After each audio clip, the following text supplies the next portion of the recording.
Good evening. Call the meeting of February 20th, 2024 to order.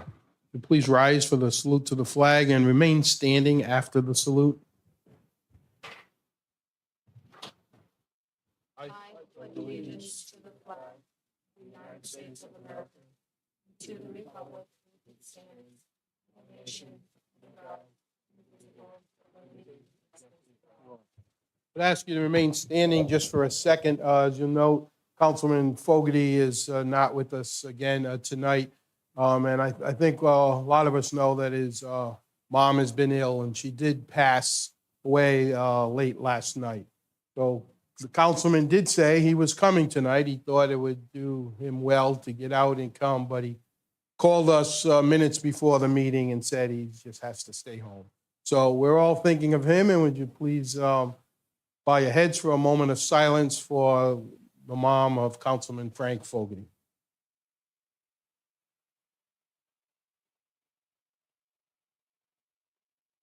Thank you very much.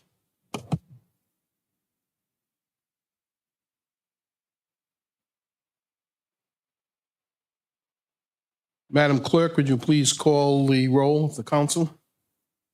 Councilman Fogarty, Councilman Lawson, Yeah. Council Vice President Rigo, Yeah. Councilwoman Sousa, Here. Council President Rodrick. Here, the record show 4 members are present. Councilman Fogarty is excused. I will, without objection, switch the order of the agenda just very briefly tonight for a couple of accommodations. And at this point, we would go to a presentation, and I would ask Council Vice President Rigo if you want to make that introduction at this time. Thank you, Mr. President. As everybody knows, February is Black History Month. And last year, not having attended the high school, but have heard him talk many times and really made an impact on a relative who's very involved in the community. And again, meeting him through mutual friends, our Secretary of State, Greg Amori. And the presentation that he gave to us last year was quite moving. And I thought it would be appropriate for this city council this year to have Mr. Richard Martin come up and say some great words, especially in light of everything that has gone on since he spoke to this city a year ago. Unfortunately, we need to, as a society, we need to remember what is happening out here. And he's just a great speaker, wonderful person. And he's also, hopefully he's being nominated to the East Providence Hall of Fame, and hopefully he gets to that position. So the Thank floor you. is yours, sir.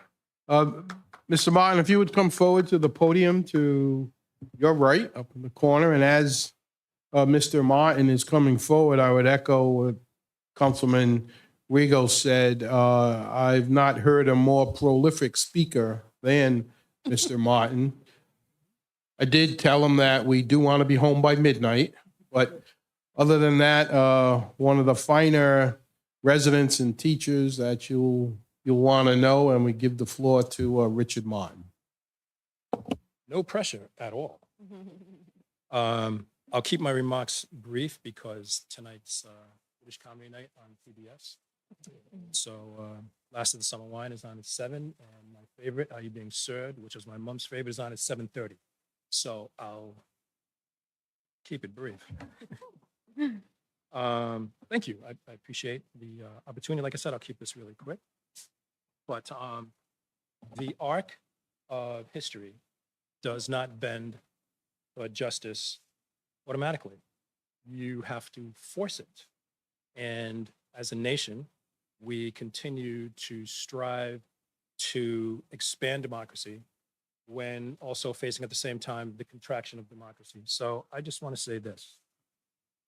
We hold these truths to be self-evident that all men are created equal and they are endowed by their creator with certain unalienable rights, that among these are life, liberty, and the pursuit of happiness. The preamble to the Declaration of Independence, an aspirational document which we try to continue to live up to today.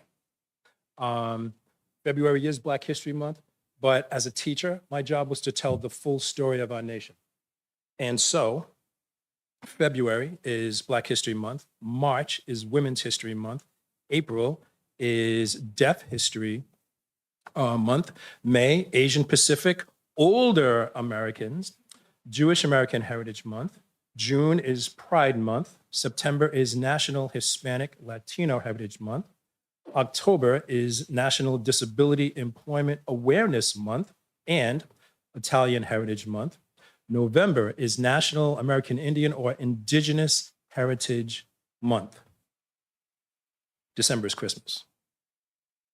The reason why I'm saying this is because when we don't tell the full story of our country, what ends up happening is people's stories are left out.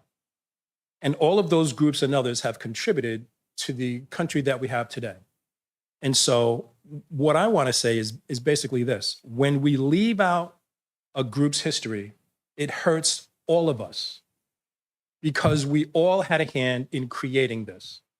And I don't want to be the one to say to my yet unborn grandchildren or my children that I grew up with more rights than you have. To me, that's a scathing indictment on all of us. And so there's only one way to make sure we don't have to say that to our children and to our grandchildren, is to get up every morning and try to make this country better. That's it. That's it. Our job is to make this country better. My job as an educator was to make this country better. Your job as a city council is to make this country better. Your job as an audience in the community is to make this country better. And that's what we're tasked with. And sometimes the road is very difficult. And it seems like we always have to fight something to continue this grand experiment and expand democracy. And these were aspirational words. And when we forget aspirational words like those, then we got a problem. So thank you for your time. And I told you I was going to keep it brief, which for me is work. But thank you very much. I appreciate the opportunity to come and speak before my community. Enjoy your evening.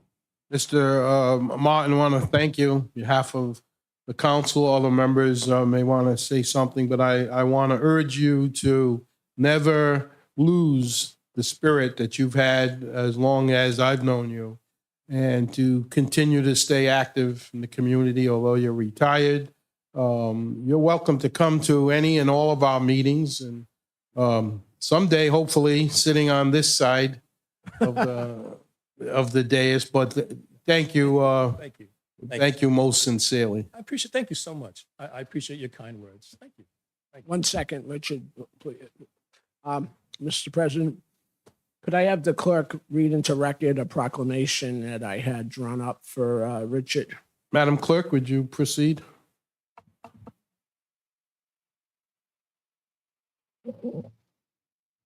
The Honorable City Council of East Providence, Black History Month, honoring educator and storyteller Richard Martin. Whereas President Gerald Ford officially recognized Black History Month beginning in 1976. Whereas the aim of this recognition is to make all Americans aware of the struggle for freedom and equal opportunity that Black Americans have faced throughout history. Whereas we celebrate that Black history is American history. Whereas we celebrate the importance of our educators for the importance of educating East Providence school children on Black history. And whereas this education supports progression of shifting from oppression to celebration and acknowledgement of this important piece of our history that moves our culture forward towards wholeness and unity.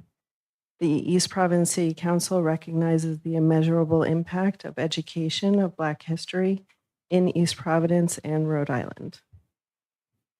Thank you. Richard, if you would come forward, we'd like to hand that to you. I'd just like to say one more Sure, really please. quick thing. Go right ahead. You know that, and I've said this before in public, you know your mom loves you unconditionally when back in 1974, there was an African-American history, Black history class at East Providence High School, and I was a senior. And she said to me, "Did you take it?" And I said, "No." And she said, "Why?" And I said quite literally the stupidest thing I've ever said to my mom. I said, "What if I fail it?" And she must have just looked at me and went, but she didn't show it. She just kind of, okay. And so years later, when I taught African American history, and every time I was ever had the opportunity to be awarded something, I always tried to let my mom and dad know that their money wasn't wasted paying those tuition bills at the University of Rhode Island. And I know it especially pleased her that I taught African American history, even though I didn't take it at East Providence High School. So you know your mom loves you when you say something really stupid and they just roll with it.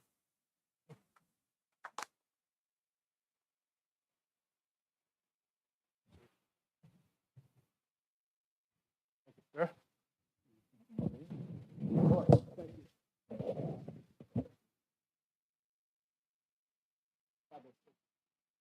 Oh, you know, politicians, we want a picture, so stand right there or come around and join us. Yeah, you're too tall for the front.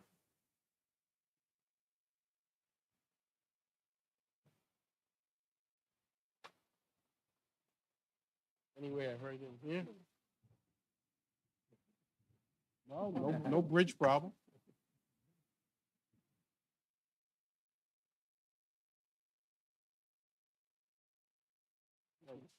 Thanks again. Appreciate it.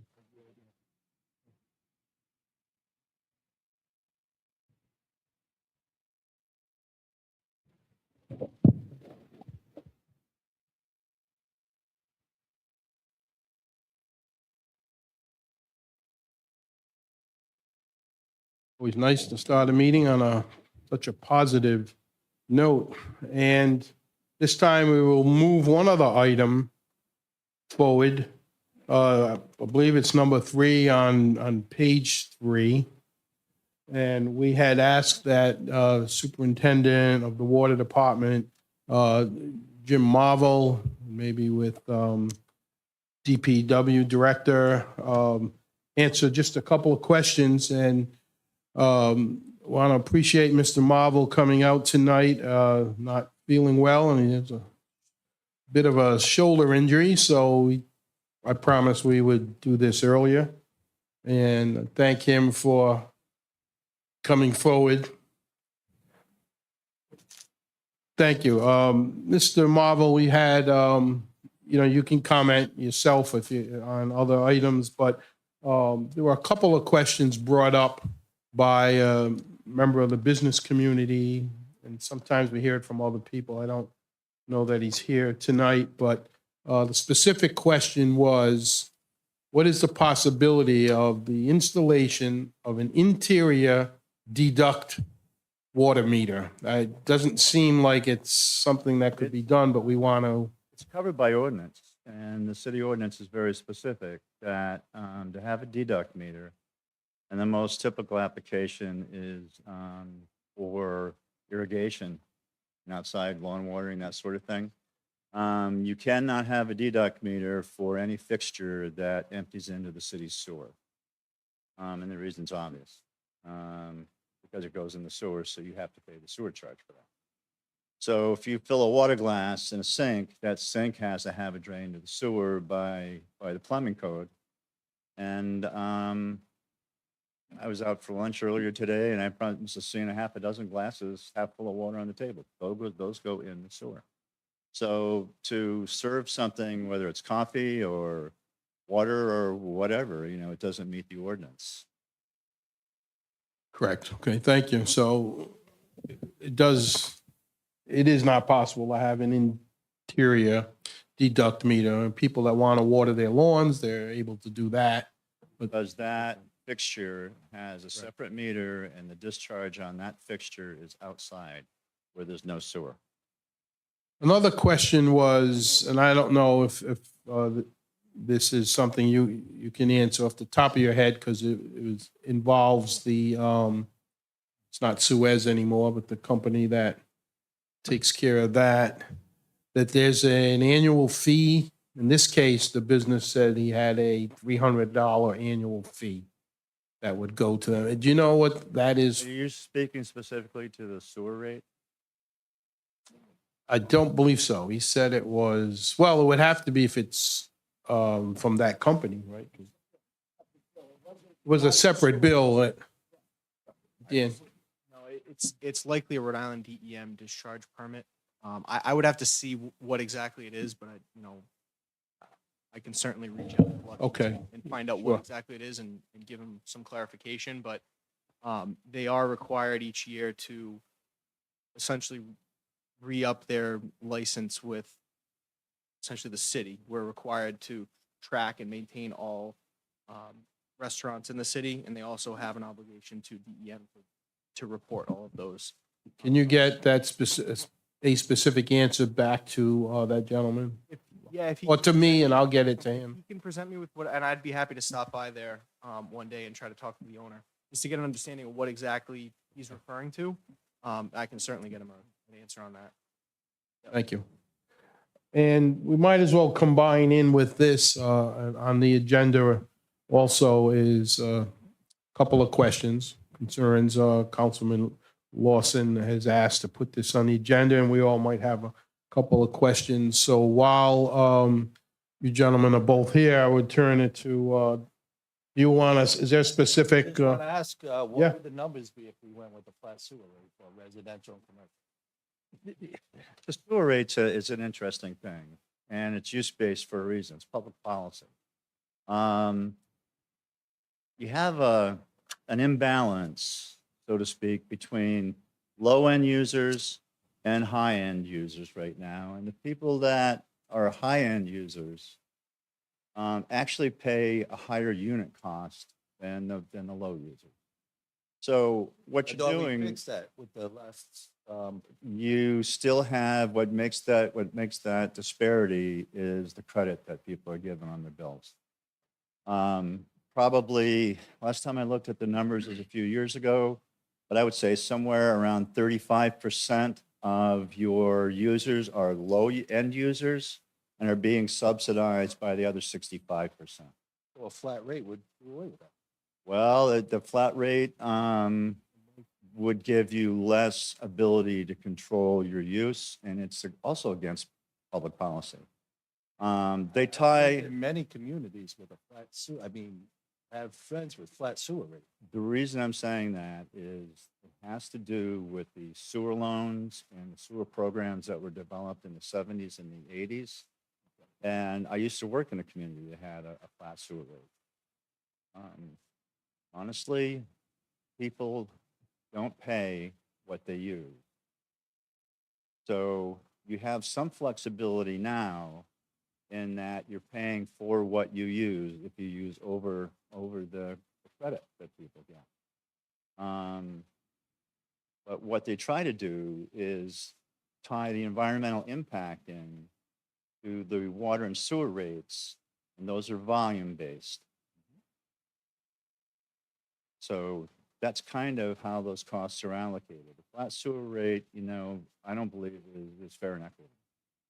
And I've been doing rates and Problem we're charges. getting Yeah. is people are getting such fluctuations. This is the gentleman's complaint. And even he said, if I had a flat rate, the only change is the fluctuation, how much water you use.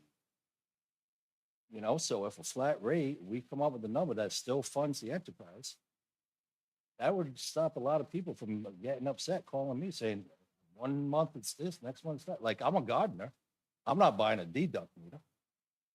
But most of my stuff, I'm getting screwed on the sewer bill for water in my garden.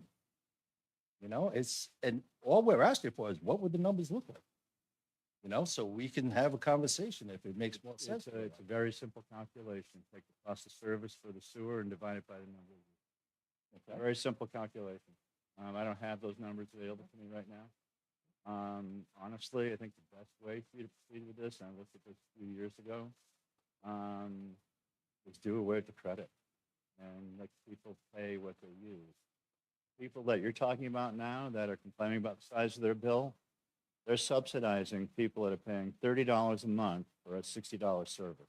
And I thought And we addressed, So we did away with that. get rid of the credit. Get rid of the credit and let them go use-based. You'll see that gentleman's bill that you're talking about will probably drop 15 to 20%. Just to clarify, Councilman, if we were to go to a flat rate or some form of what, superintendent here is recommending, which, I believe to be the right approach, you would see a significant increase in water bills for people, the average user, which you're getting complaints now, you're going to get a lot more. Right, but We were you're to do saying we're something like that. subsidizing people. We are. So Uh, those that are people gonna like you- complain, they're gonna be paying their fair share. So I'll take those calls all day. So I think a lot of that, and I know when we had multiple presentations on how to approach this, the constituent complaints or concerns that I have is I have a large elderly population who already has a low usage. So they're in that pool of not using a lot of water, and now theirs will dramatically increase as opposed to a business who has financial ability to gain finances. They can raise prices. The elderly population or people on fixed income, they don't have a necessary means to get additional income to pay these things, where businesses can. It's not just businesses. No. It's Well- people like me, homeowners too, that now we're subsidizing others. And I understand, we perfectly understand, but at what point do you say, water bills are water bills, what to pay? You know? We've been subsidizing the low-end users for years. And I think that's certainly a topic for discussion, as we're going to be doing another assessment to determine our bonding capacity with the sewer system. We have rates, we have a rate structure in place, I think, to increase the sewer rates over the next, say, 3% for the next 4 years. So, I mean, the conversation can certainly be had, and we can see what the impacts would be of reduce or completely eliminating or beginning to phase out that credit, which ultimately would be the most equitable approach. It would allow you to ultimately pay for what you're using. But I think it's a conversation that needs to have a little more, you would have to do a lot more homework if the intent was to look at something like that, seeing that we've already, this council at least has approved the rate increases over the next 3 years.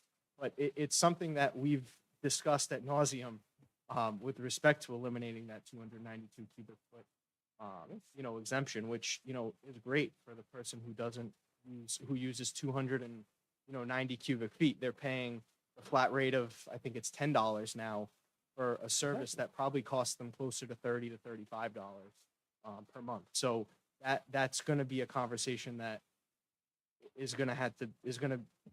going to have with the community, because it's ultimately going to impact a greater number of individuals versus impacting, the high users, like someone like a business or, industrial user, or someone like a brewery, or, so, yeah, while Let's have the conversation.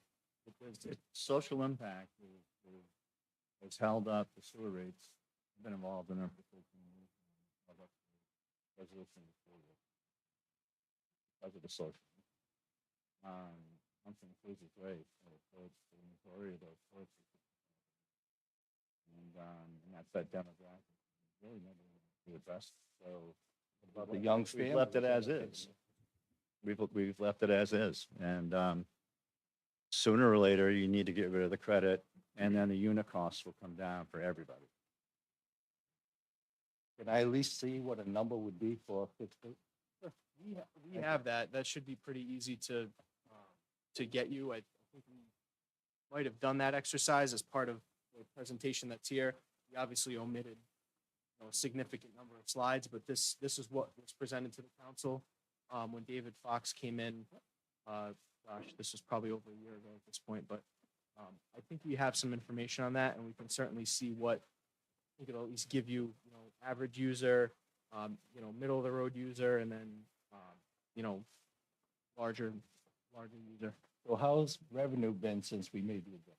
So we're working on that now. I've actually been working with the rate specialist to determine how the revenues, what we're seeing in revenue. So I don't have an answer for you. I would imagine with the increase, we should be in a better position. We were what, 4 million out of general funds? supplemental? Closer to 3. Yeah, we would have been 3 million, I think, as of next year, if nothing happened. So it'll take us a few years to pay that back, or, rebalance that. But this, at least now with the rates in place, we at least have the ability to go out to bond and start doing, larger scale, long-term capital investment. All right, and while you're here, you want to just say a quick word that the sewer caps are gonna be in spring? Yes, sewer caps will be completed, the primary covers will be completed this spring. There were some delays as we were trying to get the walls all coated with epoxy before we covered the tanks. So we obviously wouldn't see any additional deterioration. So they will be covered, odor control system will be put in place, and hopefully that'll be one less project off the. Sounds good. Thank you, guys. Thank you. You think we could put this back on the docket for giving them enough time, maybe 3 months? Is that sufficient? For the report from, or for the covers? No, no, for the sewer rate, seeing what the numbers would look like for users and Yeah, I can reach out to the rate specialist, and I mean, I could probably share that with even getting rid of, like what the councilman asked, getting rid of the, 292 exemption. the. Yeah, I exemption think we with have that. those numbers done, so that should be a pretty quick. I'll have to check with the rate specialist, but I can share that via email with the council when we have it. All right. Great, Thank you. thanks. Okay. Sure. Okay. Thank you, gentlemen, for coming out. Thank you, Councilman Lawson, for keeping that on the front burner. At this time, council will, I'll entertain without objection that we move to a brief executive session according to Rhode Island State law to discuss pending litigation with the Rumford Motor Inn and the city of East Providence. One other item that is a claim on the agenda will be tabled at this time. So without objection, we will, motion by Councilman Lawson, seconded by Council VP Rego, and we will reconvene in executive session and be very brief and back shortly. Thank you.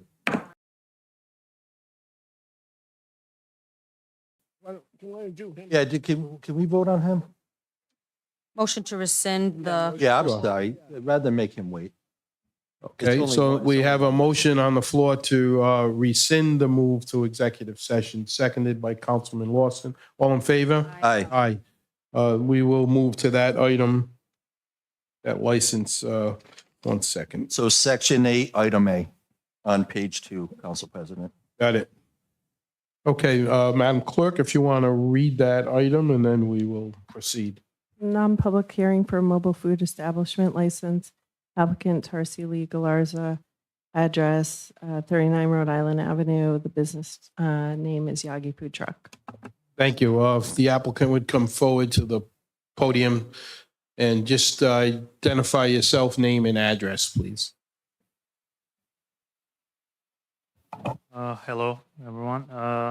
I'm the Alp. I am the half owner of the company. Tarsili is my wife. So we have the food truck, is the Yagi food truck. Also, we have the restaurant in Newport, like 39 Rhode Island Avenue is the business address for the food truck. But the restaurant is located in Newport, Twente Long Wharf Mall. So we, for the next season, for the summer times, if there's like food truck events, the big events, we would like to participate in here as Nice. a food truck. So What type of menu? we have bao buns, noodles, and dumplings right now, and a couple like fry items. I'm working on menu right now. So And the truck is in service in other communities already? yeah, we did like last year is mostly in like Newport, like Portsmouth, like the Warren, Warwick, that Nice. kind of like events. We did like Newport, Oak Fest. We did a couple big events. Yeah. I'll make a motion to approve. second? Motion by Councilman Lawson to approve, seconded by Councilwoman Souza. Any other questions? All in favor? Aye. Aye. Are there any opposed? The ayes have it, 4-0. Thank you. Good luck. Congrats. Motion to go into executive session? Second. Motion by Councilwoman Souza, seconded by Councilman Lawson to move to executive session. All in favor? Aye. Aye. Any opposed?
Council will reconvene or entertain a motion to seal the minutes. So moved.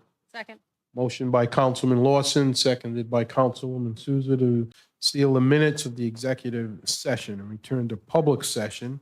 At this time, I would ask, all in favor of that motion? Aye. Any opposed? The ayes have it. The minutes are sealed and we return to public session. I would ask Attorney Bellamy to give an update on the executive session. Sure.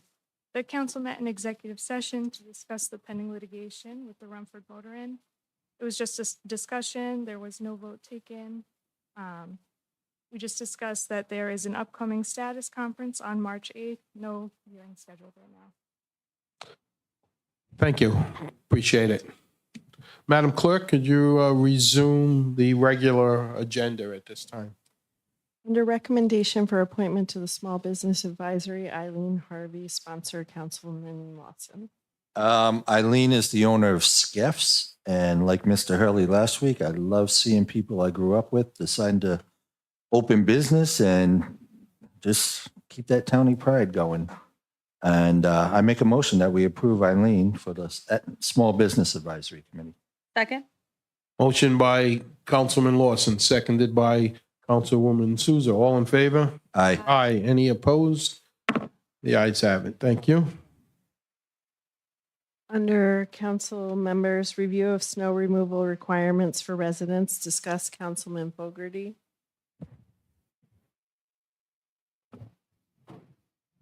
Start with this, Anna. Sure. So Councilman Fogarty, obviously, as we stated, is not with us tonight. We wish him well, but Councilwoman Souza will at least mention some of the concerns here. And this time, Councilwoman, you want to proceed? Yes, thank you. So first, I'd like to also put this on the docket for next week, next council meeting, so the Councilman Fogarty can present his evidence and his points that he wanted to make on the matter. But in his absence, I am more than happy to also address some incidences and concerns throughout the community that pertain to the snow and snow removal. So as we know, there's always usually a parking ban given within well in advance so that residents can remove their vehicles off the street so that our city DPW team can do what they need to do to effectively clear the roads for safe driving. And I know that residents always don't have either the alerts from the city, either through social media, telephone, or text. So I do recommend that if you know somebody who doesn't, or that if you're listening tonight and you don't get those notifications, please go to the city website and sign up for that. It is really important. There are a lot of important informations that do get sent out from the city that you should be aware of to avoid incidences or potential risks in your area. That being said, cars were not removed during the parking ban while our fleet was going out, which then caused an issue with pileup of snow. We had freezing weather that then preceded the snowstorm. So then those piles of snow become rock solid and you can't move them, which then affect people's driving, people's parking on the streets once the parking bans are lifted. Similarly, maintaining your sidewalks. Now, I know it is very difficult while the snow plows are going, especially in this most recent snowstorm, where it was a mixture of snow and rain, which turns into heavy sleet, heavy snow to shovel. And then we have, there's difficulty in cleaning that up. But if you don't do your best to try to remove as much as you can or put something down on the sidewalks on your property, you are causing a safety hazard to pedestrians on the road, on the sidewalks. We have students that walk to school. We have people who walk to work.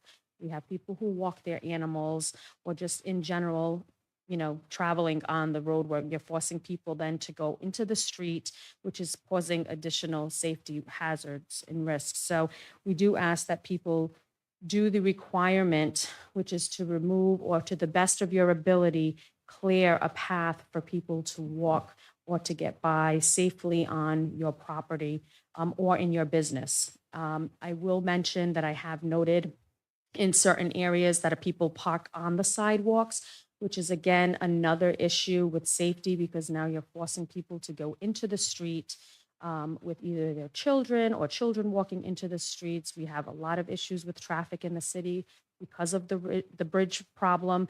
So you're adding to the problem instead of helping the situation. So a lot of that also comes with enforcement. So I do ask that when it is seen or you notice that there is a violation of city ordinance, such as not cleaning up a sidewalk, parking, or blocking of a sidewalk or pedestrian walkway, that you would put in a request in the city portal to alert the proper department so that somebody can go out and let those individuals know that they need to take action in the community. And then I would just ask that the city do its due diligence and follow up on that. I know I've made several calls myself for concerns, and there have been immediate changes and some not so immediate or not consistent. So if you have a consistent offenders, then I think we need to look into that too, to make sure that we don't have people doing the same thing when they know it's not the right thing to do.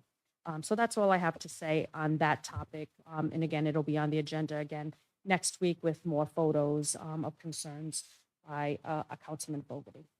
Thank you, Councilwoman. Director Cindy, did you want to add a comment? If I may, I'll just be very quick. Thank you, Councilwoman.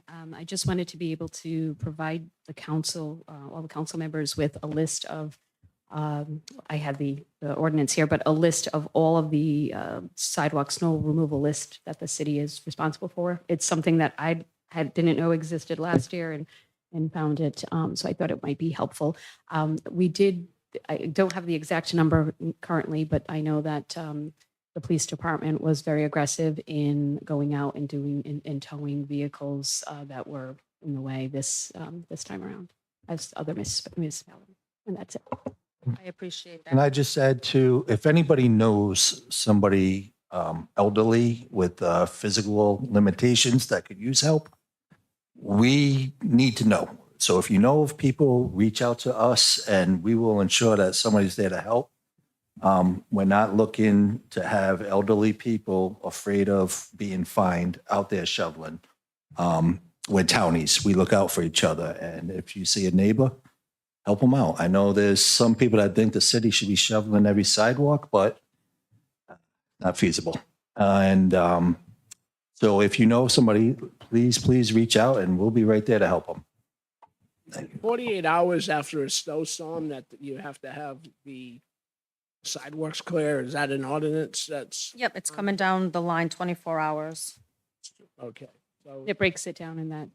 it's all broken down. So, and again, it only pertains to sidewalks. And another list that's coming away, Council Vice President, is a list of the sidewalks that the city is responsible for. So the ones that are, I believe, city buildings and schools. I'm sorry. The biggest question that I have up in my ward is, obviously, Puckett Avenue is a state highway, and there's walks along there, and the state plows do a nice job, but when the plow goes by, they end up plowing into the sidewalks, and who's responsible? Is the state responsible then? Because the bridge coming northbound from St. Margaret's heading towards Newport Avenue is an issue, especially with children that walk to St. Margaret's School, and it's not plowed or it's not shoveled. I can only speak to our local ordinance, Council Vice President, but I can look into that to see the I responsibility. know you have a great relationship with RIDT, with RIDOT now. We can Is there to ask them with that situation? absolutely. All right, thank you very much. Do we have a list of municipal parking areas for folks that need to get off the street? We do. So we, with every snowstorm, we send that out in our blast. We also attach it. That's why when Councilwoman was explaining about for people to register for Code Red, if you opt in to receive the email, I actually attach the document of all of those parking lots. We also put it out for every snowstorm on our main page under news and events, because sometimes it'll change. Like, for instance, if there's construction at Waddington or at school, then we work with the superintendent to find out if those parking lots are available too. We encourage it. One additional comment I'd make it at Councilman Lawson's Ward 4 town meeting this past Saturday, and Director Resende, thank you, you were there as well. We answered some similar questions, and one of the points I tried to make is that this is definitely a technological society. Everyone has a cell phone. Everyone is online. Everyone does social media. And I don't think enough people realize yet that there's a city council website, there's a city within the city website, and there's a lot of information there. And it does list those parking lots where people can take their vehicles to. It's not ideal. You've got to arrange to get a ride back, but it's better than not having any alternative.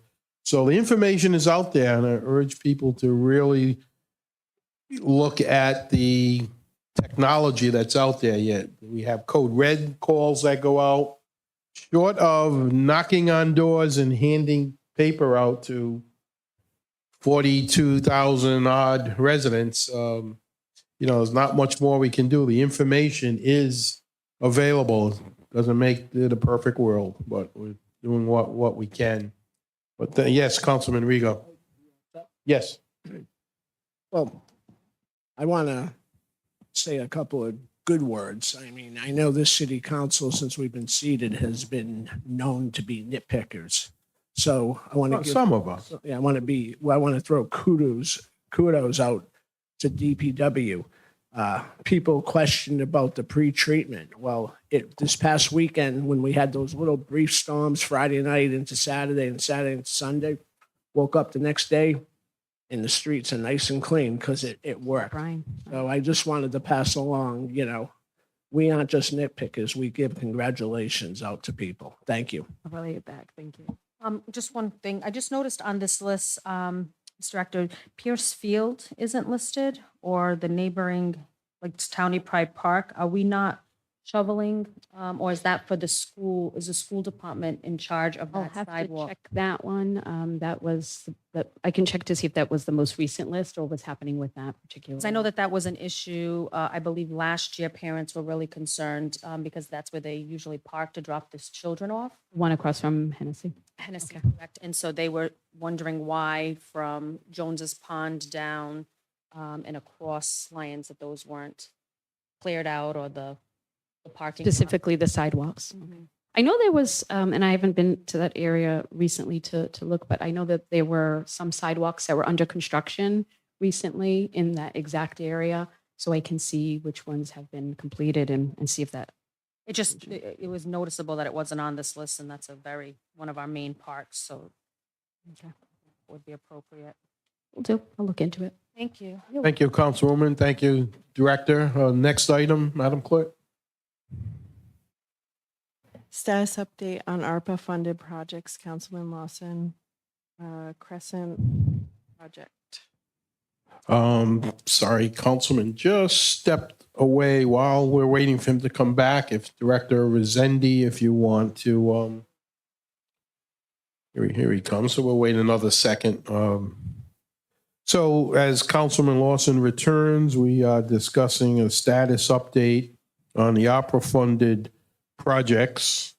I think that, as Councilman has said, he just wants to keep the projects in the forefront so we don't lose track. So Councilman, if you want to, That's exactly it. We got 10 months to make sure this money is spent on these projects. So just wanted, quick update. What was it, about 5-6 months ago that we allocated the money? So we just kind of wanted to get an update where we are today. Absolutely. If you're okay with it, Councilman, I have the list based on what you provided me last week. So I can go in Absolutely. that order. That's great. Absolutely. In terms of the adaptive playground equipment, we have the February 28th community meeting, as you're aware. Money is planned to be spent on purchase and the installation of new adaptive playground equipment at Kent Heights Recreational Facility, Kent Field, for the council president. For Kent Heights project, any updates? Okay, so additional updates, the community presentation we already talked about. So Johnson Landscape. One sec. Sure, So it's going to be the February 28th correct. at Fuller At Fuller Creative Learning Center at at 6:30 PM. 6:30 PM. So anybody who wants to talk about Kent Heights Playground Project, 6:30, February 28th, Fuller Library. So continuing on with that, the landscaping has been selected for the site work, and the kickoff meeting is held with them and project managers was held on February 7th. Plans are being finalized by the architect, and the DM permit will be necessary for that particular project. Work on that particular facility is expected to begin mid-April. That's the current timeline. Did you say we're still waiting on DEM? Well, a DM permit will be necessary. I can check on the status of it. Will that hold us back from starting in April? Let me just check with the planning director. You want to come to the mic? I'm just wondering if we need to call DEM, put some pressure on them. So I haven't been dealing with the DEM permitting directly, but it might not if it's just their permit for the stormwater management should be a quicker turnaround than some of the other DEM issues that were dealt with before on that property. Okay. Could we maybe find out for next meeting if that's going to be a hindrance that we have Yeah, to look yeah. at? Thank you. And I do know, Councilman, some of the bigger DEM concerns from the former landfill have been cleared, right? So hopefully it'll move along quicker, but you're right, we want to get that permit in hand. The sign in Washamoket Square took them a year to get us. Yeah. Thank you, Director. Continue. So we'll check on that DM update Thank you. and get back to you. Placemaking, I know the Councilman Lawson has spoken with Melissa Spur on this, but we had a kickoff meeting that was held on the utility art box project in late January. The RFQ was finalized to paint the mural at Crescent Park at the seawall. The city did fund part of the new Wachamoket Square mural, which was led by EP Arts Council that you referenced earlier. Most of the money from that came from Rhode Island Foundation grant that we received.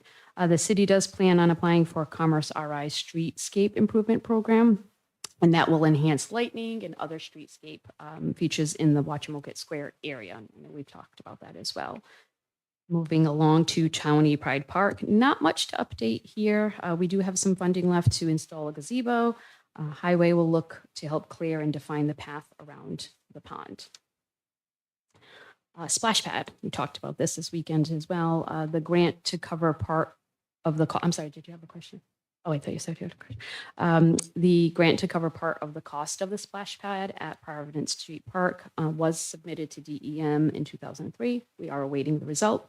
I know what your questions could be on that, and yes, we'll do that. The grant would cover $200,000 of the estimated $250,000 project. Pierce Stadium, we are waiting on the potential grant award. We're currently under contract with the fencing company to install the fence around the stadium adjacent to Jones Pond. Additionally, we'll be making other fence improvements throughout, but we are currently waiting on pricing.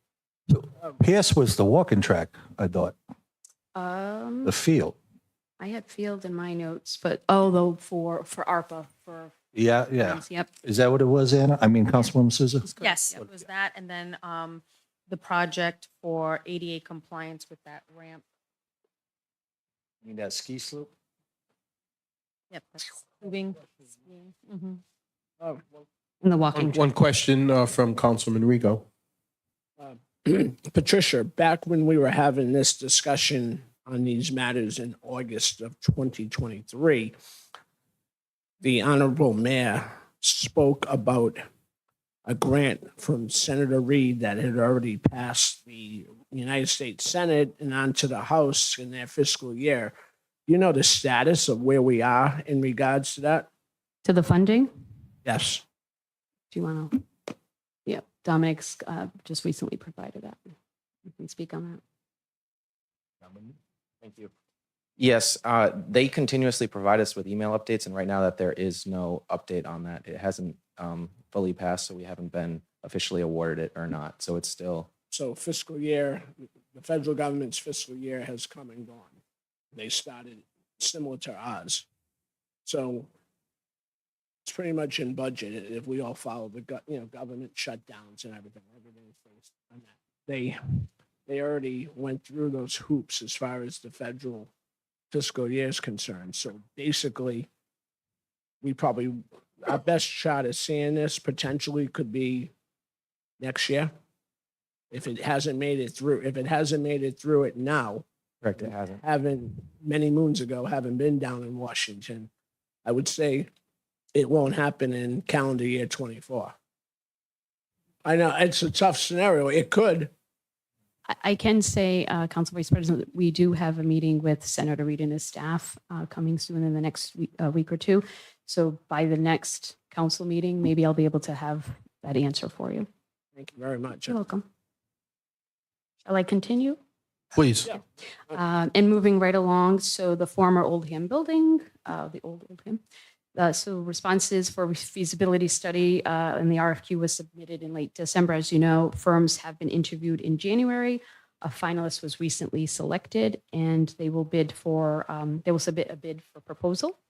And we will soon enter into contract with the consultant to begin the study. That's where They give a rough idea of how long it will take them to compile the study. No, but I can find out. Okay. Again, I only asked, we got 10 months and if we could start with roof doors and windows, which we gave $1 million to do, I don't think the feasibility study should affect the condition of the building. So maybe we can ask Dan if we could at least see how much, put out an RFP, windows, doors, and a roof. A separate RFP for that versus the feasibility study. Right, because it's two separate things. Feasibility is going to tell you about the business incubator. Right. We still need to get that building, windows, doors, and a roof.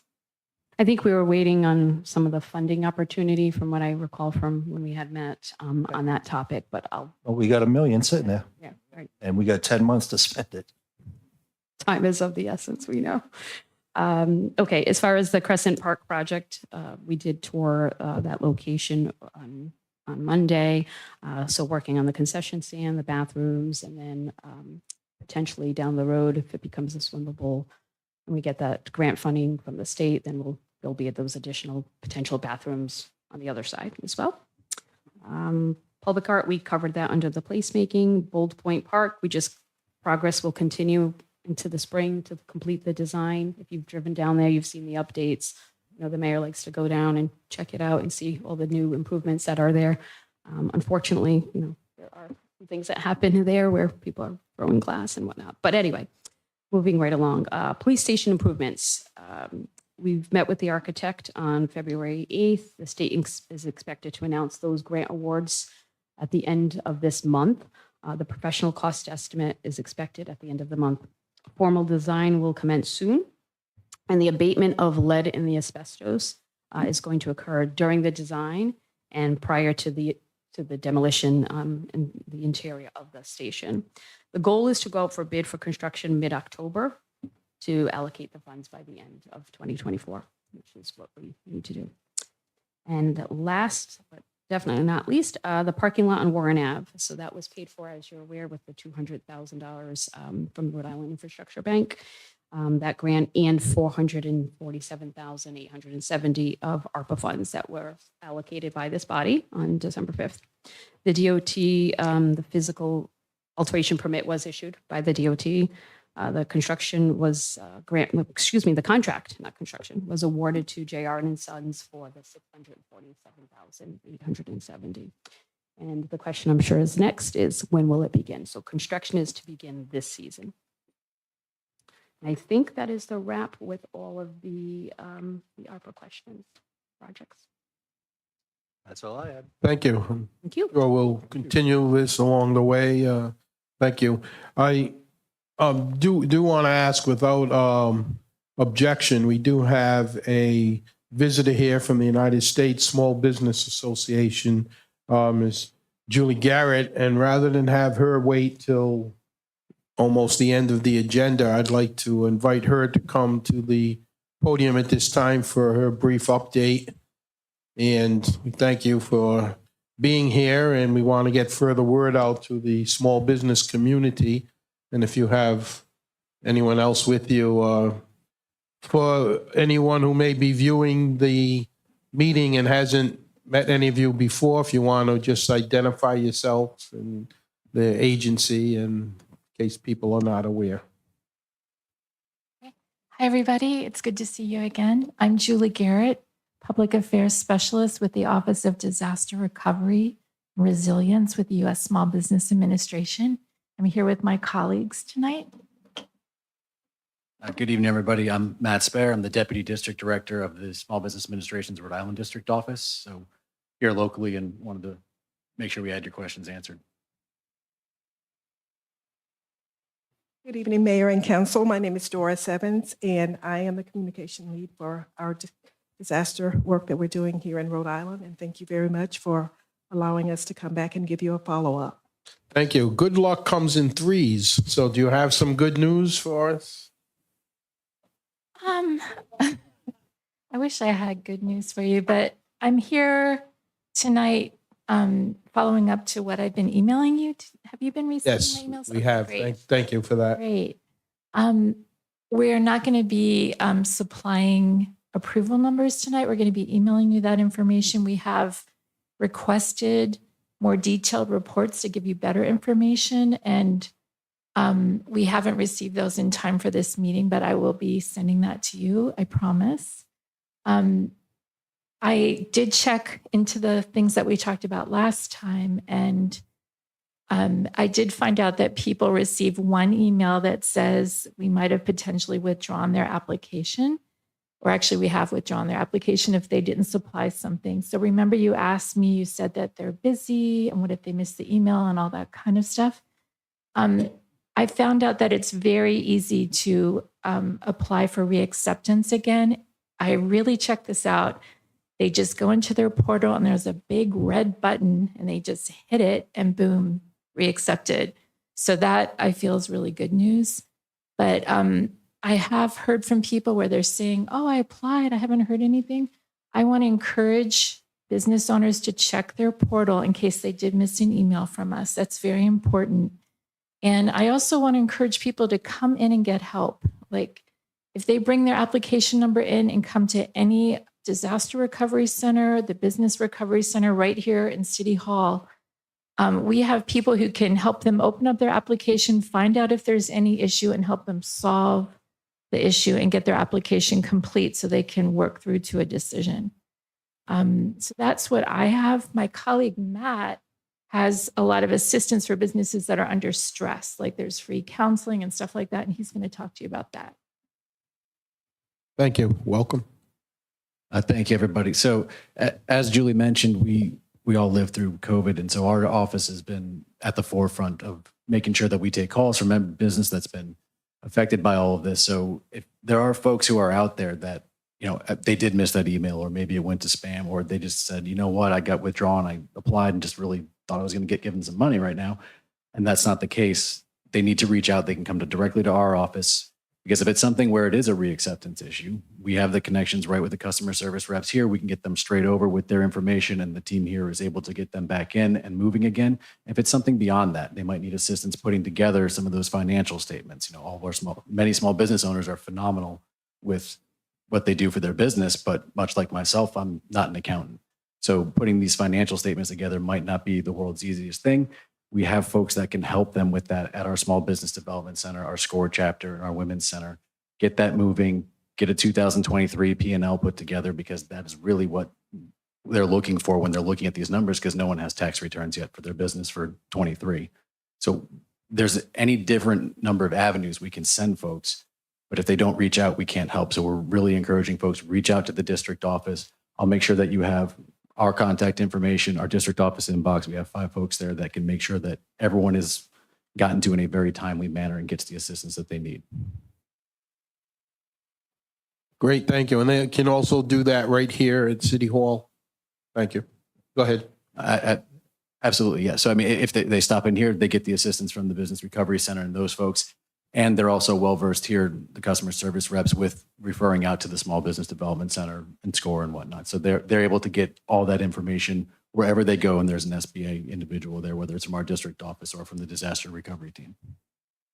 Question asked to me in regards to a business that's fairly new, that's less than a year.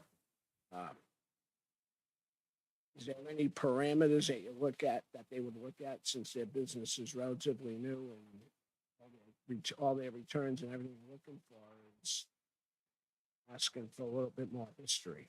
So is there anything taken into consideration that they were open for business less than 6 months before December 10th or 11th, whenever the circus started?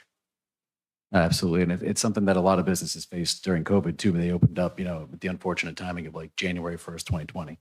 So it is a little bit harder, obviously, for a newer business to show history, but that's where having those, those financial statements, having your books in order are really going to come in handy, showing month by month, even week by week. This is what my life was business-wise prior to, and here's what it is afterwards. So being able to show that, going in, giving them an idea of this is how this event has changed the course of my business, and the folks coming in, my revenue coming in, gives them an opportunity at the processing center to go, okay, yes, they haven't been around for 25, 30 years. They don't have all those historic financials, but they do have financials before and after the event.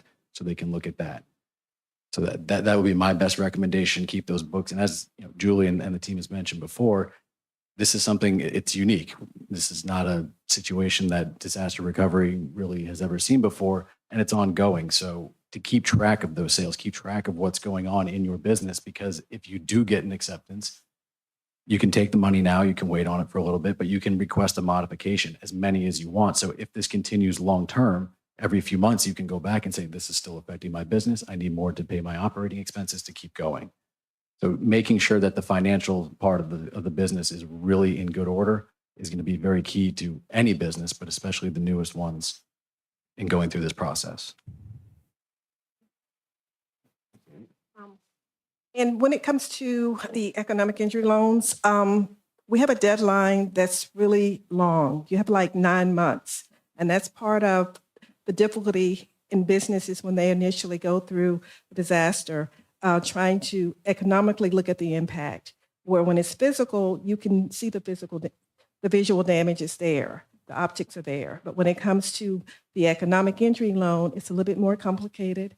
Even though a business may be new, SBA does have a formula that's in place to assist the businesses. So just wanted you to know that. I also wanted to kind of talk about the presidential declaration. That's another reason that our team is here, is that there was a lot of flooding that occurred. And mitigation is going to be extremely important to the community in terms of recovery. And that's something that we want our homeowners, our businesses, nonprofits to take advantage of, the homeowners, that component that's part of the SBA disaster loan. And also, I can't stress enough is that the SBA, our program has been around for a long time. And I know you're all aware of how SBA stepped up when it came to the COVID, how it saved so many businesses, how it helped our economy. So we are an agency that's dedicated to coming into the areas, doing the best we can. We do public information. We don't have a lot of input in terms of loan processing, how it's done. SBA is an organization that it has different branches that all function together, but then again, we function independently. So just wanted to kind of make you aware of that, but just can't say enough is that we want to try to look at mitigation because of the flooding and the potential of another declaration coming in as a result of flooding. And I know the bridge closure is extremely important. And that's something that SBA is working on. Just like all agencies, just like with the city, all forms of government, we're in technology. Well, we rely on technology so much. And at this point, SBA is going through a process where they're upgrading our systems. When we went through COVID, we didn't use the traditional loan processing apparatus that we have in place. We used something else to make it go along quicker. So SBA has, they have updated to another system. And that system is challenging, and we're working with it. And so we understand, that businesses and people are suffering, and we're out here trying to do the best that we can. And what I would like to say is we have the centers here, and when we can identify individuals who have not heard anything, who've got a decline, we want to get those people into the centers so we can get a one-on-one. And sometimes looking at the whole picture in terms of loans that have how many we processed and what we haven't, it can be discouraging. But we need to look at the individuals. We need to try to get those people into the centers so we can help them. Question, my last question for either of you, kind of anecdotally, do you have a sense for which community, East Providence or Providence, you've heard more from? I saw in terms of requests or loan requests, I saw a news account somewhere where it's some of the east side of Providence, small businesses said they were coping pretty well. For whatever reason, it might have been more of a walking type neighborhood area where we know we've been impacted greatly in East Providence. Do you have any sense on any trend in that regard? I mean, from the district office standpoint, it is purely anecdotal. So a lot of the calls that we get, I have personally taken several from East Providence. I have several that have come from Warwick and Barrington and places like that. So it's kind of all over the map. It would be just that it's anecdotal. It would be a guess. I have no numbers to base it on. Nothing significant to be concerned about, or I guess the does it definition. matter? I would have to imagine that, of course, given the location of the city of East Providence and the proximity to the bridge, that would lend itself to, one would assume that, but that's just an assumption, and I'd rather not make any assumptions. Yep. Just a curiosity question. So is the question I get, is there any chance these loans that are taken out because people were affected December 11th, that week, any chance they would be forgiven or turned into a grant? No. Okay. Because a couple of people asked, should I just apply? Because they don't feel they should be borrowing money because the state of Rhode Island didn't maintain and inspect that bridge properly. So they're not looking to borrow money. They're looking for, somebody to say, hey, we screwed up. I totally understand. I have heard that when I've gone around and talked. So I just want to make sure to tell them, Yeah. if you think it's going to get forgiven, do not apply. Disaster loans by statute are loans. We don't have any avenue to do grants from the Stafford Act, which is how our agency is funded. So no, we don't do grants. And you don't know of any federal agency that would be? No, sir, I don't. Okay. Do you have any other questions for me tonight, or anything that I could send you besides more facts and figures about the approvals? What else do you guys need? Do you know offhand what the rates are? Yes, I have them right here. So for the idle, for the bridge, it's 4%. Okay. And for nonprofits, it's 2.75 for nonprofits. And then for the, just a second, I'm going to give you the one for September. Well, for September, it's as low as 4% for physical. It's 4% for idle. And that one is different than the other one. Shoot. And I didn't bring it up with me. Oh yeah. And it's 2.5% for homeowners and renters.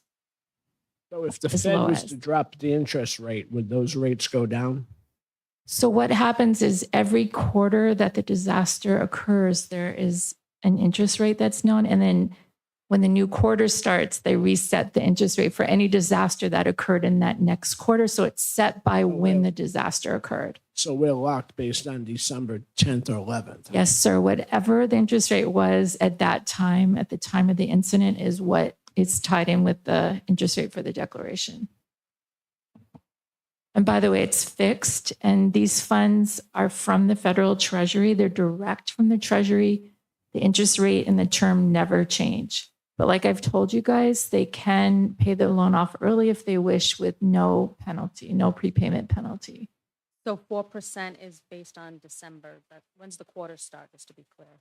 Yes. December starts the quarter? Right.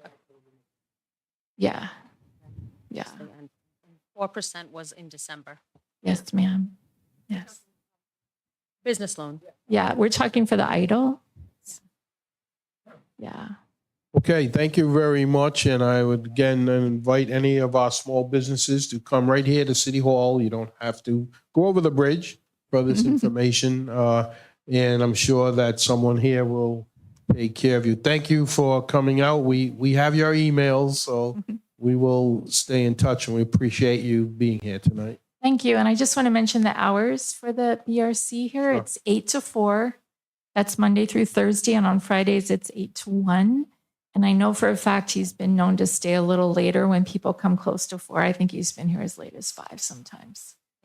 Okay. Thank you so much. Appreciate it You very much. Thank Contact the you. district office. We can get one-on-one help too. We can arrange for that. So we gave you the information in that handout, and that's how you reach Matt. Okay. Thank you. Thank you. Do we want to Appreciate do that. item 7 while we're here? Do we want to do item 7, impact of bridge closure, while we're on the topic? It's okay with me. Madam Clerk, we'll go to item number 7.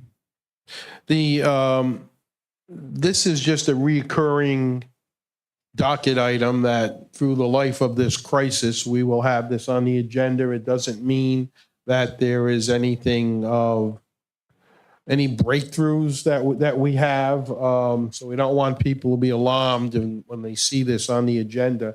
It is the council's feeling that we want to just keep this in the forefront. The only news item I can bring is that the general legislature, the General Assembly, did have their first oversight hearing at the State House last week. And I did attend to represent the council, and public isn't allowed to speak at these oversight hearings, but it was a long 4 to 5 hour hearing in which Director Alviti and a couple of other engineers were questioned at length. So we're being on top of everything. We're representing the city. Our state reps and senators are meeting every week, every Friday. They have a Zoom conference. Generally, the mayor joins in. I listened in a little bit this week, and they get the latest update from Director Alviti and DOT. It did seem like the trend at the oversight hearing is not a very positive one. In fact, to quote Director Alviti, he said, the more that the bridge is inspected, the more problems they're finding. So that doesn't sound like optimism to me. But one way or another, there I think 7 or so different engineering firms independently studying the bridge. So the plan is by the end of February, there will be a fairly substantive recommendation coming from this, maybe going into the very beginning of March. So that's all that I have. We continue to get paid to get reimbursed for our bridge-related traffic controls. DOT staff that are around the city blocking certain streets, that's all being covered by DOT and the state. And beyond that, we're just waiting for the final word. Does anyone else have anything to add? I will say we want to make sure our first responders ain't getting burnt out because they have to pull these extra shifts. Just let our fellow townies know that this is going to be a fluid situation until this bridge, my gut says it's going to be a tear down rebuild, and we're going to be fluid. You're going to see traffic. We may have to adjust as needed. Spring months may be different than what we're seeing now. We're all frustrated. We're all mad, but we're townies. We come together, and we'll get through this and hopefully we get some strong answers of why this was allowed to happen. Because that's one thing we Rhode Islanders, we get upset about. We see stuff You know- like this happen with no consequences. And I'll add that the East Providence and the East Bay legislators are being given a little more involvement in this process. When I was at the oversight hearing, Senator Valerie Lawson is a member of that commission. And also Representative Kazarian greeted me there and made sure that we were getting the information we needed. So the locals are doing what we can do for information. Mr. Councilman And there Rego. will be time. We're gonna have to look at bike paths that get people safely around town. There's gonna be a lot of conversations about transportation throughout the city, ways to improve how we can get around. So I just encourage townies to have an open mind.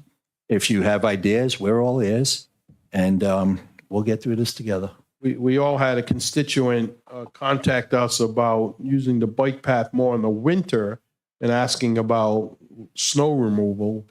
And again, we don't get a lot of snow, but recently we've had some. And DOT did agree. Will we get more snow? I don't know, but they have agreed to plow the bike path. Will it happen? Who knows?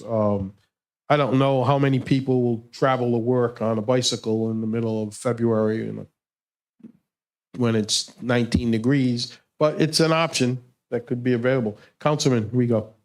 2 notes. The city's done a nice job of putting traffic blocks at intersections. They can't get to all of them. And I just ask people that if you're at an intersection, observe, make believe there is a block, even if there's not a block. I witnessed Engine 5 and Rescue 1 trying to come up Warren Avenue in Pawtucket one day. And the air horns that they had to use and people not moving was ultimately, it was very disturbing because they could be going to somebody's house that you know.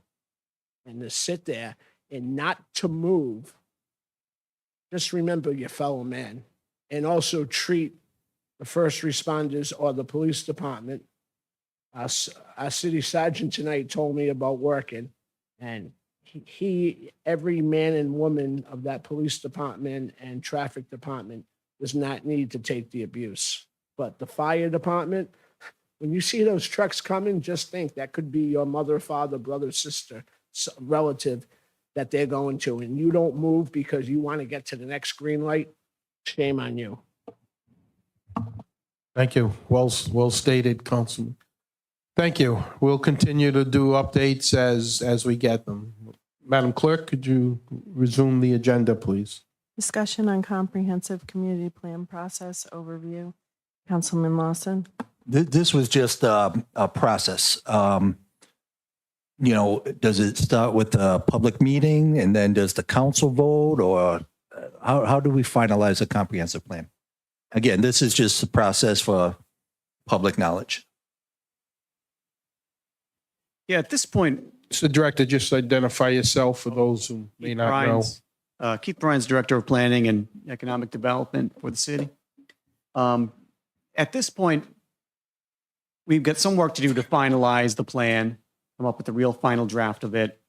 And at that point, there will have to be a minimum of 2 public hearings, one before the planning board when they consider recommending approval of the plan, and one before the city council when you formally adopt the plan on behalf of the city. Okay, so we have a vote, and if the majority rules, the plan is accepted. Right, and then it's adopted by the city. It can guide local decision making. Right, and that's After what we're that- looking for. Yeah. And after that, there's a process where the state holds its own public hearing, and then they adopt it. But that's more about it serving to guide the state's decision making. But when the So city they just look council- for discrepancies look between. for discrepancies, yeah. But they can't overrule us on something that legally we can be doing. They can force changes. because they do review it to see if it complies with the state law and the state guide plan, which is sort of the state's comprehensive plan. So the state can come back and say, actually, you got to change this recommendation here. But the basic answer is that once the city council approves it, it's adopted on behalf of the city. Okay. I would presume with your, with your leadership of your department, that it shouldn't get to that point. So if what you're presented to us and maybe what we think, if you can say, between you and the legal department can say, no, you can't do that. So before it gets to the state, so it's basically academic. Yeah, and the good news too is that along the way, it's common that the state reviews drafts. So the state has reviewed drafts of different chapters. They've already provided some comments that we've had to change some things. So there shouldn't be any big surprises. Very cool. Thank you, Councilman. You may want to stay there and. Yeah, we could take up the hotel motel. If you want to take up, is it item number 6? And just briefly, we know we'll have some other meetings and hearings, but if you want to give us an update. Yeah, so what we distributed to the council was a draft of changes to the zoning ordinance dealing with hotels and motels. And these show the changes that the city council was looking for at the last discussion, where hotels and motels are not allowed in the C1 and C2 districts and allowed by special use permit in C3, C4, C5, and I1, the industrial zone. And we had to come up with these specific criteria for the granting of special use permits. And those were included in here too. And they require things like if someone's applying for a hotel, that they have to submit a traffic study that has to show that it won't have a negative impact and different things like that to show that it won't have a negative impact on the area. In doing this, when you look at the definitions of hotel and motel, they're very similar. It probably makes sense to just combine them all into one use because we don't regulate them differently anyway, and we're going to be allowing them in all the same districts. So there's not really a reason to different definitions and consider them two different uses, considering motels are really a type of hotel. But if this basically looks good to the council, we can submit this as a formal ordinance. I read it. I'm ready to pass it tonight. You made the adjustments that I wanted, C1 and C2, so Yep. I'm good to go. Get this thing advertised, get it on the books as an ordinance, and make it happen as quickly as possible. Thank you. Yeah, we'll have to submit that and refer to the planning board for their recommendation also. Councilwoman? Well, I don't know if I agree with saying that a hotel and a motel are the same. They do offer some differences. So I would prefer, in my opinion, as one of 5, to keep them separate and to offer them as separate. They remain as separate uses. Yeah, Right. Well, because you had just said that you wanted to combine them because they're pretty much the same, but they're Yeah. pretty much not. And in the draft, what's They are- allowed, Anna, is the same. Oh, So across the board, motel, hotel, R1 through BT, it's all the same. yeah, in the draft I distributed, they are kept separate.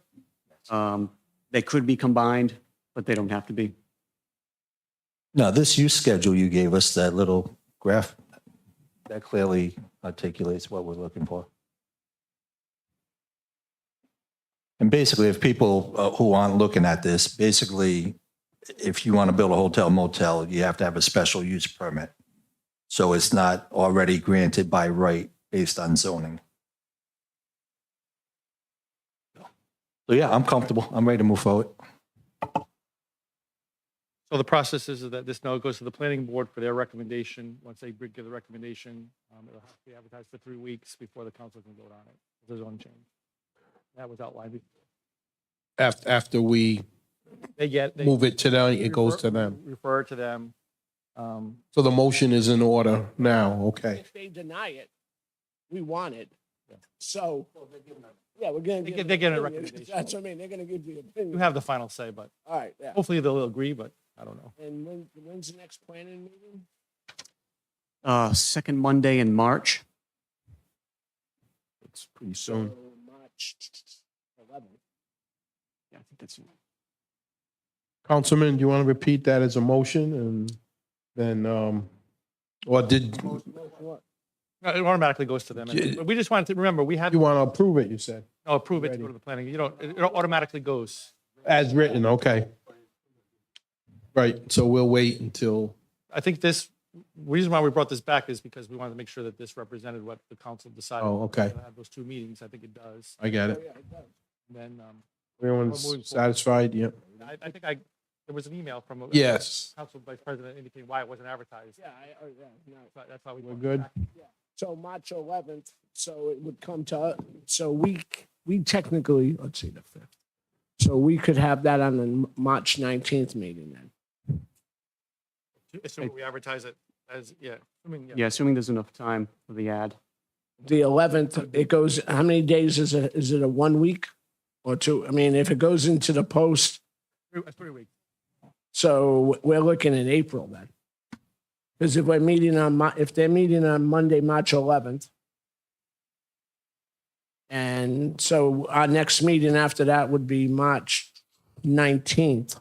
So we couldn't take it up on the 19th meeting because it's 3 weeks of advertising. So we're looking at the April 4th meeting or 2nd or something, yeah. So something whatever, like the that. soonest Yeah, possible. it would be April We'll do it. 2nd meeting. Okay, Okay. thank you, everyone. So, and Yes, please. we did have we did meet today on the outdoor dining ordinance as well that the council discussed. Unbeknownst, we just last week or 2 weeks ago, the General Assembly passed a law mandating outdoor dining in all cities and towns with certain restrictions. So now we had to incorporate those changes into the ordinance that you'll see.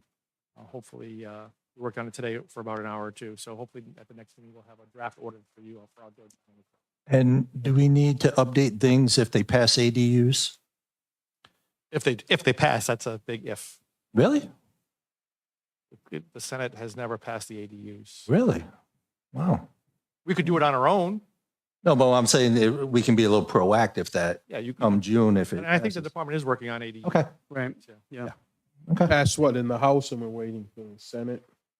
Did it Dies pass in the House? Senate. It died in the Senate every It dies every year in the Senate, but, as a mandatory change, as a mandatory. okay. Certainly, City of East Providence on its own could adopt it. I wouldn't mind starting that process. I'm in favor of people being able to build in-laws and granny flats, whatever they call them. I know I'd build one in a heartbeat if I could for my family. Yeah, yeah.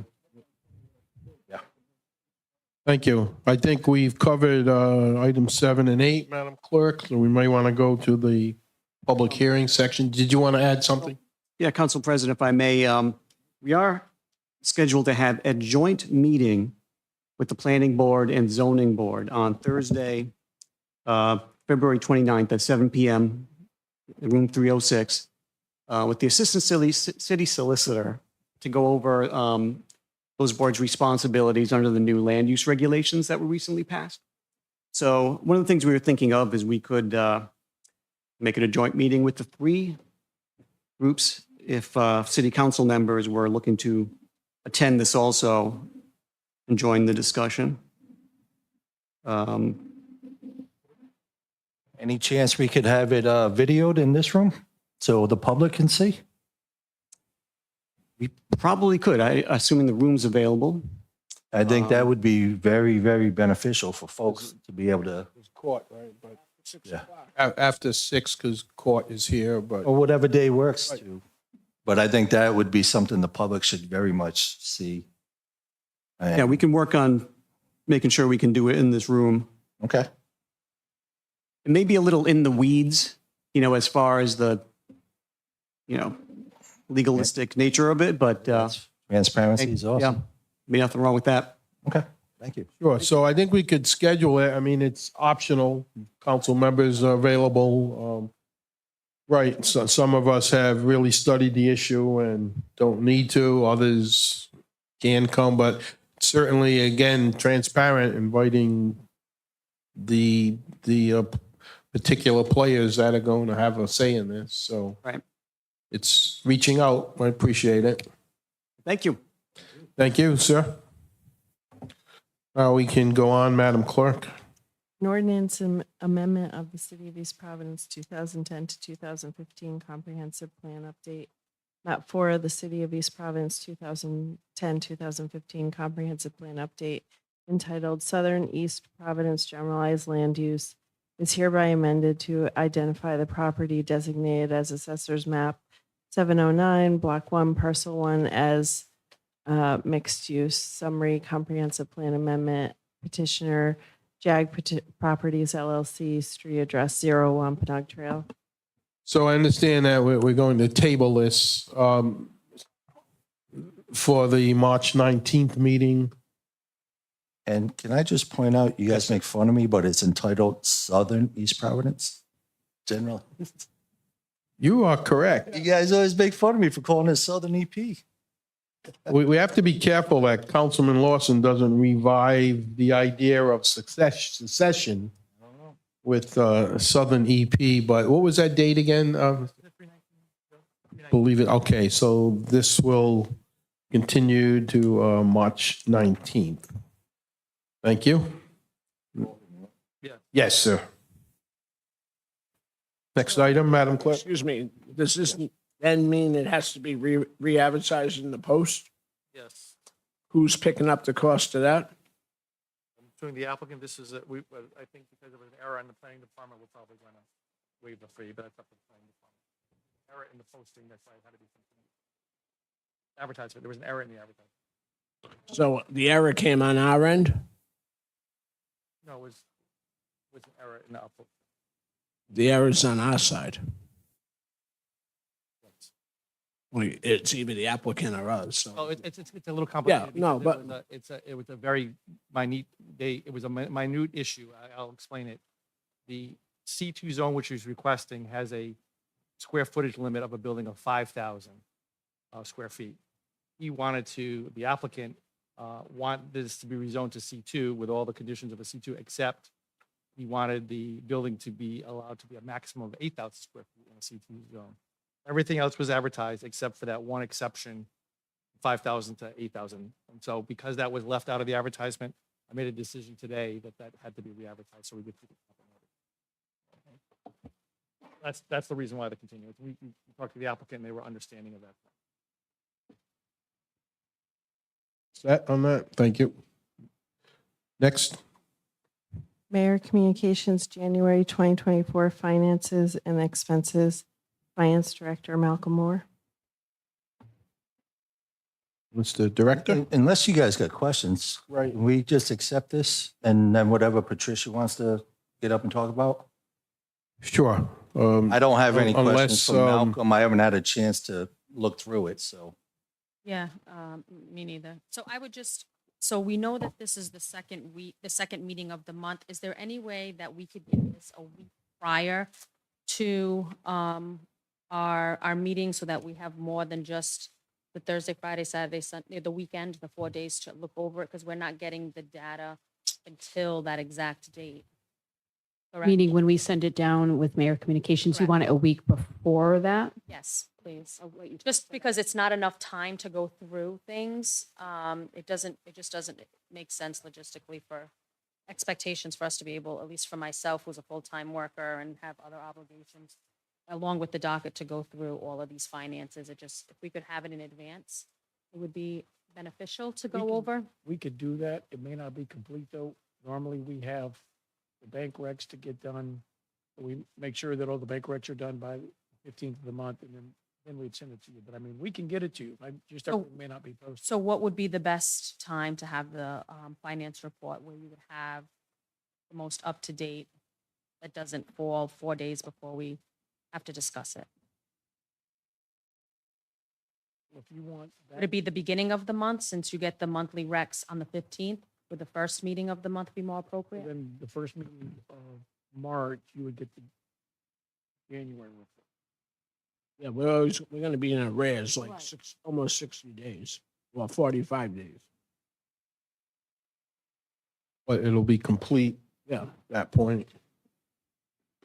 Yeah, so if we could do it that way, it would just make it a lot easier and give more time to go through some of this.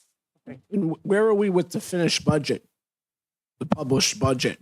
We don't have a hard copy of the book. We don't have a hard copy yet. That's correct. It is complete. We need to just review it. We've been a little busy with the bridge, I'm not gonna lie.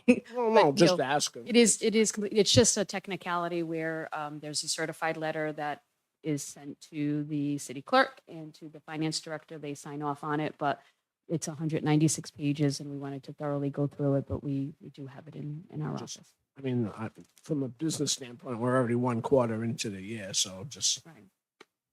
Understood. thank you. We appreciate the work and effort that goes in, but the way you guys like to go through it, at least I'm speaking for myself, I also like to thoroughly go through it. Right. You guys have an uptake amount of time than what we're given to actually look through, have questions and make decisions. So I'm just, again, trying to have a better playing field. Understood. It mainly is what it does is it takes the budget, the mayor's budget proposed book, or the proposed budget that came before the council. And then it has that column, and then it has the council changes and the exceptions and what was approved that was added. I just haven't had an opportunity to go line by line, and the mayor has to sign off on it. So that's the stage we're at now, but we'll get that to you as soon as possible. Thank you. Thank you. You want to continue on, Director? Yes, so we have gone through most of the communications already. So we can skip over update on ARPA, if that's okay, since we've covered Yes. that. Skip over the East Providence Police Station improvements. We've covered that. We've covered Kent Heights already. A community center. Dominic, do you want to speak on that? And then I'll continue the rest. Just identify yourself for the record and County Pride Community Center. Dominic Leonardo, I work in the planning department. I also had Mr. Martin as my junior U.S. history high school teacher in high school. Pass? I'm sorry? Did you pass? Yeah. Oh, yeah. Made it into AP English AP History my senior year. So community center update, Council President. So we've been meeting weekly, the city staff and the architect and the project manager. And then on, I think it was last week, we met with our recreation department, senior center department, finance, planning, engineering, DPW, council president, council vice president, our architect and project manager to review we're really at the stage of 100% concept design being completed. So we were looking at two different kind of styles of how the building would look, kind of the more contemporary design versus more like New England architectural style design. So to move forward with the schematic design, we're going towards the more traditional New England style to complement the similar buildings in the area, such as the senior center. So the next step is really we're on a tight schedule, but we're on track to meet everything. So the architect is moving forward with the schematic design, and then our goal is to have our architecture and design completed by 50% by June, and then 100% by January 2025. Kind of 100% construction complete for our October 2026 deadline, so programs can be fully operational in the fall of 2026. And we'll continue to meet weekly with our appropriate city staff and our architect and project manager. And just a reminder, come about June, we may be asked for another vote to be moving things forward. But like we said, we committed when we voted to move forward. So just want to remind June, and there may be one more vote after that. And then, of course, when you guys do the RFP for the actual who's going to build it and stuff. Yep. And we've been meeting with our, recreation department to think about that. All right, it's 2026. This building is fully operational. What is the exact programming we need so this building internally can functionally meet the needs of the community? Nice. And then you and I, a little one-on-one. One-on-one. There we go, buddy. Thank you. Still sticking to the budget that was Correct. Okay. Correct. thank you, Dominic. Appreciate it. Any wagers on who wins that one-on-one. I'll bet you. My money's on youth. I'll take Dominic. I play dirty. So what's left, Madam Director? So there's just a few more things and I'll fly through, sorry. Property reeval? Yes, there are two more things. So I have the property reval. So we have been working with our assessor, Sarah Frew, and with the company Catalyst on the rollout of all that information. So we were taking a multiple prong approach, if you will. So a press release will go out. It will have all of the photos. We've notified the police, fire, and I believe the clerk's office was on that email as well, of the assessors that will be going out with their badges. So it has their name, their contact information, just so if people see them starting to walk through the neighborhoods. If you look at the map of East Providence, they will start to the far left and then work in the Rumford area and then work their way south during the process. So we'll be announcing all of this. We'll be providing all the details, the photos with the press release. We have an informational letter that will be going out to the residents, separate than normally goes out with the water bill. It'll be an independent letter that's written in Portuguese and in English, and it spells everything out, explaining the reval, the state law and whatnot. I do have a lot of information here, but it was just really to give you an update on the rollout. It'll go out in the city newsletter, press release. We have the Q&A in Portuguese and English. Let's see. So we plan to roll this all out in terms of an announcement next Monday. And then the folks at Catalyst are expected to hit the road, if you will, beginning the first week of March. So that'll give us a few weeks to inform everyone. And to confirm, I'm sorry, this is not the full, it's the statistical, or vice versa. This is the full. Okay. This is the full, correct. So in regards to the press release and showing what the badges were, you just mentioned in regards to the water bill, are they going to be in each water bill? This will all go out as an independent, this is an independent announcement. Like it'll be a letter that everyone's going to receive, giving them all the Q&A and all the information. So every household will get a letter showing what the badge will look like down, No, that's not included in the letter because it would be a 4-page letter if we were to include all of that, because there are 6. So for instance, I can just show you here, but there are 1, 2, 3, 4, 7, 8, 9. So there are like 9. No, there are, about. There are 6 assessors that will be going out. So if we would include this plus the press release, plus the information. Just a generic, we don't have to have every individual person's name, but just a generic badge that says John Smith, so they know the name of the company, Yes, all So- of that information is included. We also include a QR code to a page that Sarah and I created on the website that will be going live with the rollout. I know that the councilwoman was asking, for easy clicks. So we created a page just for this full reval. So all the information will be on there. Their photos. We took a group photo. They all came down with their Catalyst gear. And we took a photo of them to include in the release. So, there's not a lot of room in that letter, but we can try to incorporate it at the bottom before it's sent out, just so that they have their photos there. Currently, it takes up the Q&A and all the information that provided by assessors takes up almost the full 2 pages. It looks like this. I can show you. And then Councilman, you had another question. I was going to say, item 5, I know we mentioned the Kent Heights earlier, but please give your full report on that. You want me to go back to the Kent White ones? So what is it going to be for people to show up? Are they just looking at the plan? Are they giving input? Are they? It's a presentation. Okay.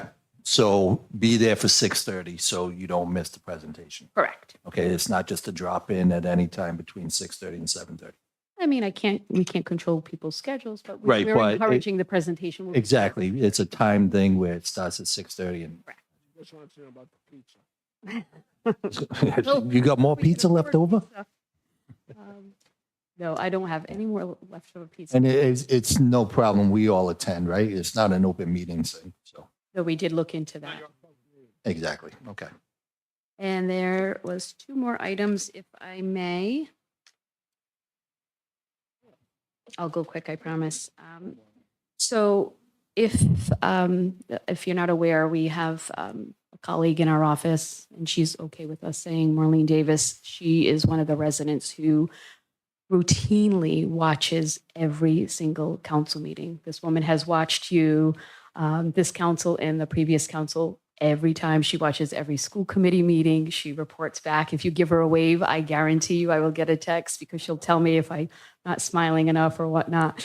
So Marlene Davis, what she had asked is she was recently diagnosed with gallbladder cancer and is in the difficult stages of it. And it's been difficult for all of us. And we're trying to support Marlene. So the one thing that she said is if we read this into record and if it meant saving one person, because it is in fact a rare disease and you often don't know you have it until your gallbladder has been removed. So I just wanted to read briefly. I won't read throughout the entire proclamation. So please take your time. You're okay with? Okay, thank you. So whereas gallbladder and bile duct cancer are relatively rare, affecting countless lives with an estimated 12,220 people diagnosed with gallbladder cancer and 8,000 diagnosed with bile duct cancer each year. And whereas these terrible diseases often get past early detection, leading to challenges in providing timely and effective treatments, emphasizing the importance of increased awareness, education, and research. Whereas the City of East Providence hopes to shed the light on the struggles faced by those affected by gallbladder and bile duct cancers, recognizing the impact on individuals, families, and the community as a whole.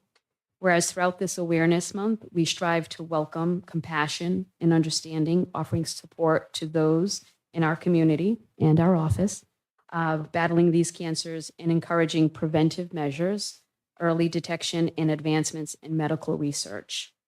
Whereas the city stands in solidarity with those affected and those who have lost their lives to gallbladder and bile duct cancers. And whereas the city is committed to the fight against gallbladder and bile duct cancers, striving for a future where no one has to endure the pain and suffering caused by these diseases.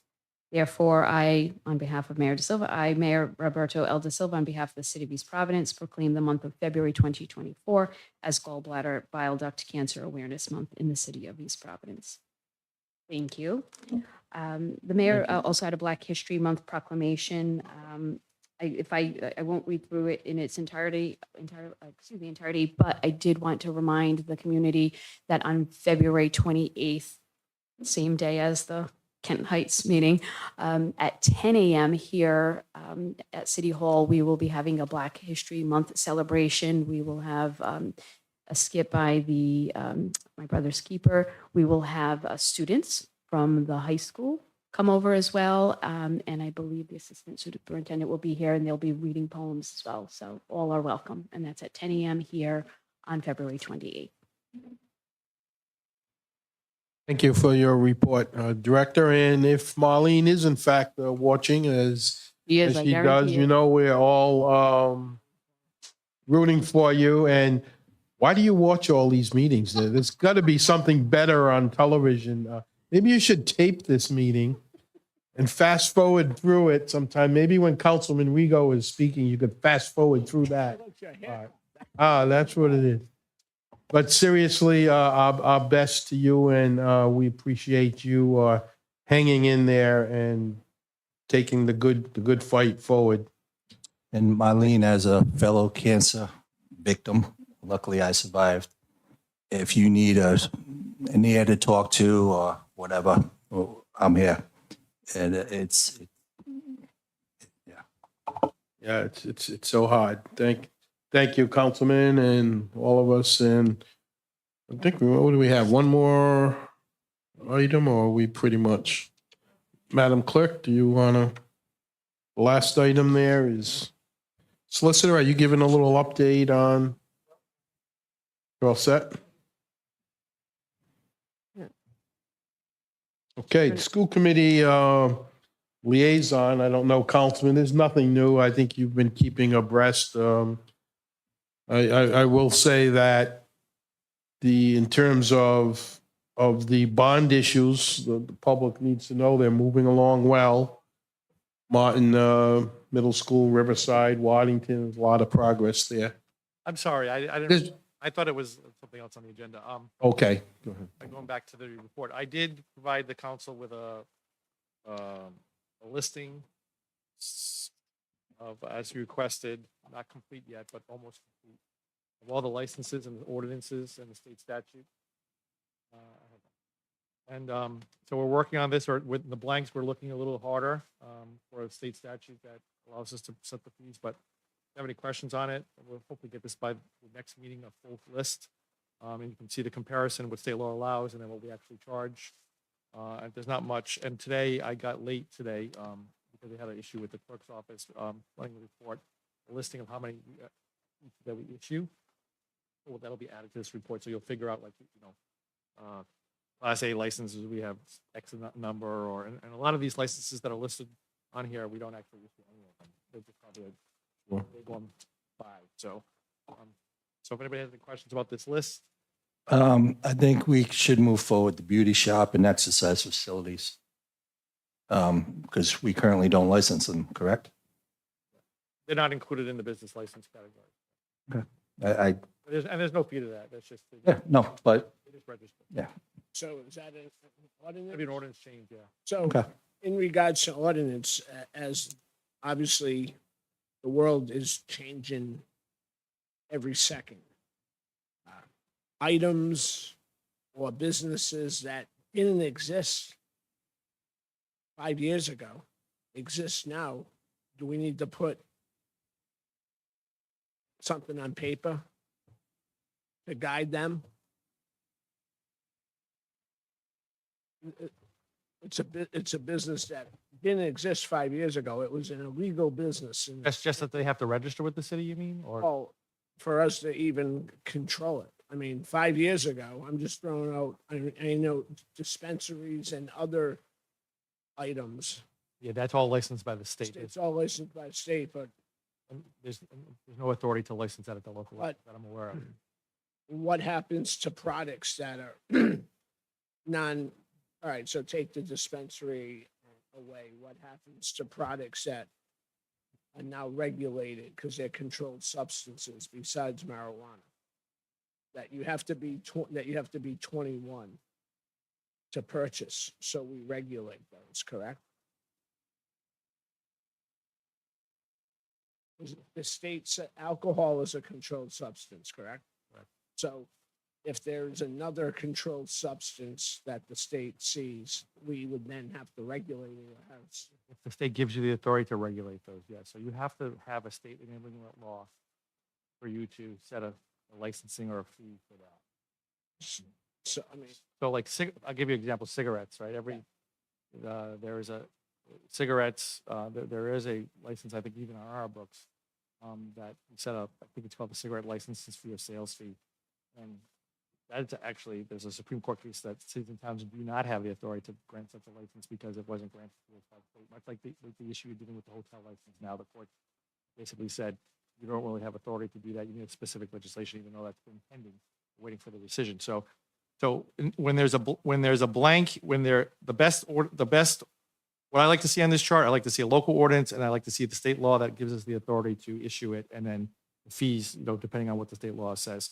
What concerns me is when I see some blanks, that there really is not any state law that backs this up, and that's where we could get in trouble. But we haven't done, we haven't finished yet, so. but if the law is silent, we have the right? No, No.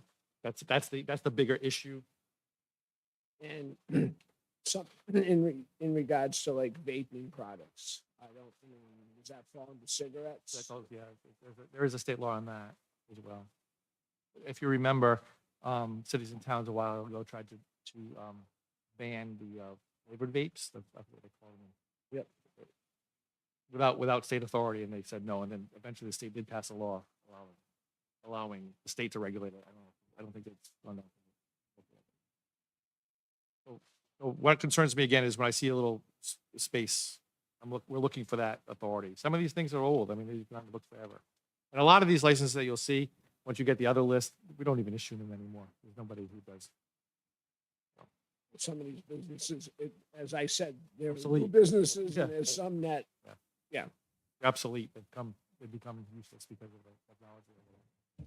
So that's where we are on that. Well, set, is there a motion? Mike, Mike, what's SEC/antiques? What's the SEC stand for? Section. Oh, section? Oh, Like it says SEC/autos, SEC/baseball cards. Secondhand. Okay. But I, just so you'll know, so the council asked on one, what the fees would be and what we set, and then you'll see where we have a range, and then what the city council actually sets the fee. Some of them are a little higher than what the law might allow, so we have to adjust those. But you'll see once you get the other list from the clerk's office, when I add this, a lot of these smaller licenses are not even issued anymore. As Council Vice President indicated. You mean pickleball on Sunday? Crazy, some of the licenses that they had. Roller skating on a Sunday? Any other questions? If not, is there a motion to adjourn? You getting rid of us? or- Yes, I want to move on. Oh, Jerry's is calling him. Is British TV night or something? No, I haven't eaten since Ben and breakfast. Jerry I'm wasting away here. Motion to adjourn.